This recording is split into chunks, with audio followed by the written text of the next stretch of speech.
नमस्कार बच्चों, मैं राजेश कुमार मीणा, सहायक आचार्य इतिहास अटरू, राजकीय महाविद्यालय अटरू 12। बच्चों, आज हम बीए प्रथम वर्ष के पेपर प्राचीन भारत के इतिहास के टॉपिक ह्वेनसांग कौन था और उसने भारत के बारे में किस प्रकार का वर्णन किया है। ह्वेनसांग का भारत वर्णन, इसका अध्ययन करेंगे। सबसे पहले ह्वेनसांग का परिचय है, उसके बारे में जान लेते हैं। ह्वेनसांग चीनी यात्री था जिसका जन्म 600 ईस्वी में चीन के चिन ल्यू नामक प्रांत में हुआ था। 20 वर्ष की आयु में वो बौद्ध भिक्षु बन गया। बौद्ध ग्रंथों का अध्ययन करने तथा बौद्ध धर्म से संबंधित तीर्थ स्थलों की यात्रा करने के उद्देश्य से 629 ईस्वी में वह भारत आया। वह लगभग 15 वर्ष तक भारत में रहा और 645 ईस्वी में चीन लौट गया। 664 ईस्वी में उसकी मृत्यु हो गई। ह्वेनसांग द्वारा वर्णित भारत की सामाजिक, धार्मिक, आर्थिक, राजनीतिक अवस्था का हम अध्ययन करेंगे, चर्चा करते हैं। सबसे पहले सामाजिक अवस्था की। ह्वेनसांग के अनुसार उस समय ब्राह्मण, क्षत्रिय, वैश्य एवं शूद्र जातियों के अतिरिक्त अनेक मिश्रित जातियां थीं। ब्राह्मण सदाचारी तथा धर्मनिष्ठ थे। क्षत्रिय लोग वीर तथा साहसी होते थे। वैश्य लोग देश विदेश में व्यापार करते थे और शूद्र जो लोग थे सामान्यतः कृषि कार्यों में अपना जीवन व्यतीत करते थे। अछूतों को नगर के बाहर रहना पड़ता था। इसके अलावा लोग सूती, ऊनी, रेशमी वस्त्र पहनते थे। प्राय सफ़ेद वस्त्र पहने जाते थे और नगरों में बहुत धनी लोग रहते थे। लोग प्राय भोजन में मांस का प्रयोग नहीं करते थे। क्षत्रिय और वैश्य मदिरा का सेवन करते थे, किंतु ब्राह्मण इसका सेवन नहीं करते थे। भोजन में रोटी, सब्जी, घी, दूध, दही, चीनी, सरसों का तेल आदि का प्रयोग किया जाता था। लोग लहसुन तथा प्याज का सेवन कम करते थे, बहुत कम किया करते थे। ह्वेनसांग के अनुसार भारतवासी ईमानदार, सत्यनिष्ठ और चरित्रवान होते थे। सदैव पाप पुण्य का ध्यान रखते थे। उनका व्यवहार मधुर और नम्र होता था। आगे चर्चा करते हैं धार्मिक अवस्था की।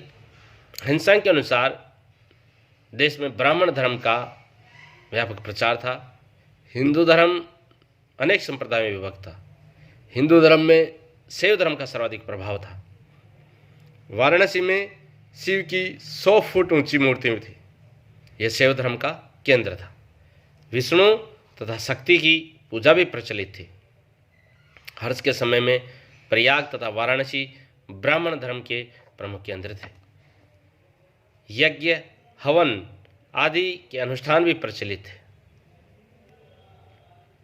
ह्वेनसांग के अनुसार देश में बौद्ध धर्म का व्यापक प्रचार प्रसार था, परंतु कौशाम्बी, श्रावस्ती, वैशाली आदि स्थानों में बौद्ध धर्म का ह्रास हो रहा था। हीनयान तथा महायान बौद्ध धर्म के 2 प्रमुख संप्रदाय थे।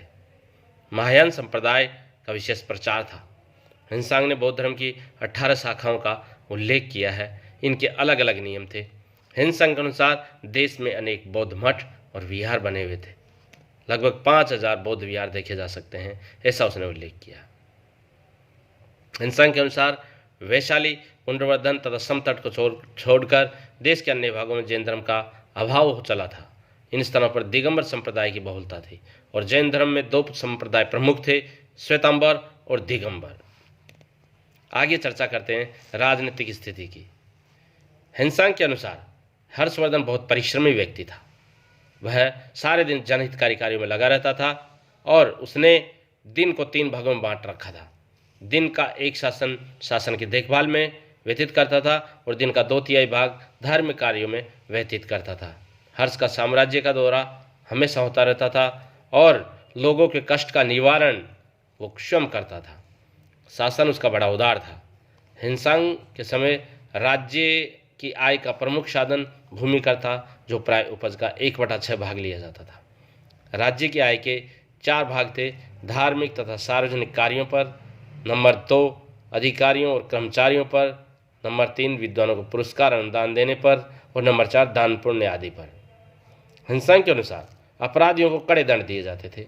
सामाजिक आचार के विरुद्ध अपराध, व्यभिचार आदि का दंड, हाथ पैर या नाक काटना, देश का निष्कासन आदि, राजद्रोह के अपराध में आजीवन कारावास का दंड दिया जाता था। राजमार्ग सुरक्षित नहीं थे। युद्धों में प्राय रथों का प्रयोग समाप्त हो गया था। आगे चर्चा करते हैं आर्थिक अवस्था की। हिंसा के अनुसार कृषि उन्नत अवस्था में थी। सिंचाई की पर्याप्त सुविधा थी। कृषि उत्पादन खूब था। कश्मीर एवं जालंधर में फलों का खूब उत्पादन होता था। देश में अनेक उद्योग धंधे विकसित थे। इसके अलावा सूती, ऊनी और रेशमी कपड़े का प्रयोग किया जाता था।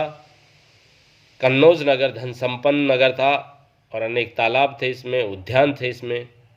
हिंसा के अनुसार व्यापार भी उन्नत अवस्था में था। पाटलिपुत्र से उज्जैन होता हुआ एक राजमार्ग भड़ोस तक जाता था और उससे काफ़ी व्यापार होता था।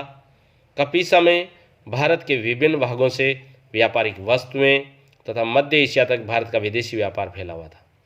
जल मार्गों से भी विदेशी व्यापार होता था, जिसका मुख्य केंद्र ताम्रलिप्ति का बंदरगाह था। संभवतः मलाया, सुमात्रा आदि से व्यापार का यही जलमार्ग प्रमुख था।